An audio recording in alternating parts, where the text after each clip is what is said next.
We're so excited to have Charthel here from the Arpino Foundation.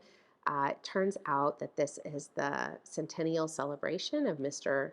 Arpino's birth, and he was a co-founder of the Joffrey Ballet and major choreographer for the company, has many wonderful works, and so we just feel so honored to be a part of that centennial celebration. Mr. Arpino was a very interesting character, and I suppose important people in any era are interesting. But when I first came to the Joffrey School and got the scholarship, from the very beginning, 1964, Mr. Joffrey was always Mr. Joffrey, and Gerald Arpino was always Jerry to us pipsqueaks, you might say, on scholarship at the school. And then all the way through my years of dancing with the Joffrey Ballet, 13 years, through the 60s and 70s, Jerry was like a big brother to us. Mr. Joffrey was sort of that father figure, you know, way up there. But Jerry was always the one that, babies, do it again, do it again. You gotta move, you gotta move. No, no, no, no, no, no, no. So their two dynamics were extremely different. So then when I came back to the Joffrey Ballet after I left for about 20 years, and he had become artistic director after Mr. Joffrey's passing, then it was Mr. Arpino because he was the director. So in front of the dancers, that was a different dynamic. When I first contacted the foundation, I watched many different of Arpino's works to see which one might be a good fit for our company at this time. And I was really captured by Confetti. It's one of his probably most neoclassical, certainly not old classical, but neoclassical, new classical pieces, because he often wants very much use of the torso and the contraction in his ballets, but this one is a lot more really technique. You know, it's fun, the tambourines and the music, you know, it's just very rousing. It starts with a bang and it ends with a bang, and there's not many breaks in between. It kind of is consistently fast-paced and fun, but also very challenging. All Arpino ballets are very difficult, and whether it's style, technique, both.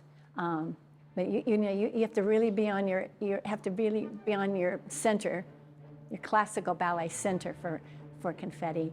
And then on stage, once you've worked on it, you know, hours and hours and over, then you have to throw it all away and just have fun.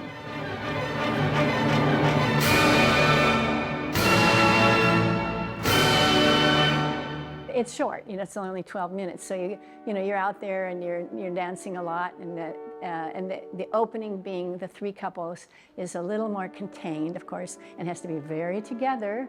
Everybody's leg is up together, everybody's leg is down together, arm together. You have to be very precise, very, very precise. So then when it gets to the solos and the trios, duets, then you can let go a little bit more. I know the solo, the yellow solo that I did, the ending menage means a circle, of course, was always fun, hard.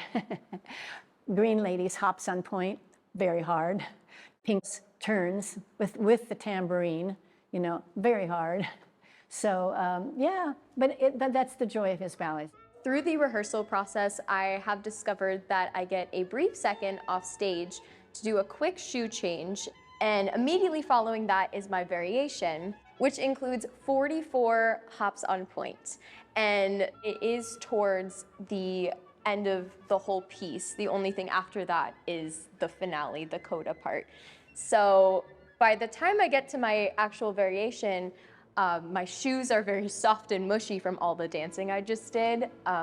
So I take that little moment backstage to quickly change my shoes into a harder, more new pair of shoes so that it makes the hops a little bit easier on me. There's two huge positive parts of an Arpino ballet.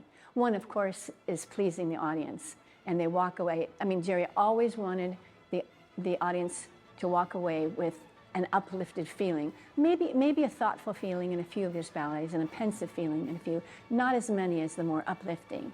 But he also wanted the dancers to improve. And we, as the repetitors, that's the person that repeats the choreography that he did originally, we see so much how it helps a dancer really, really grow.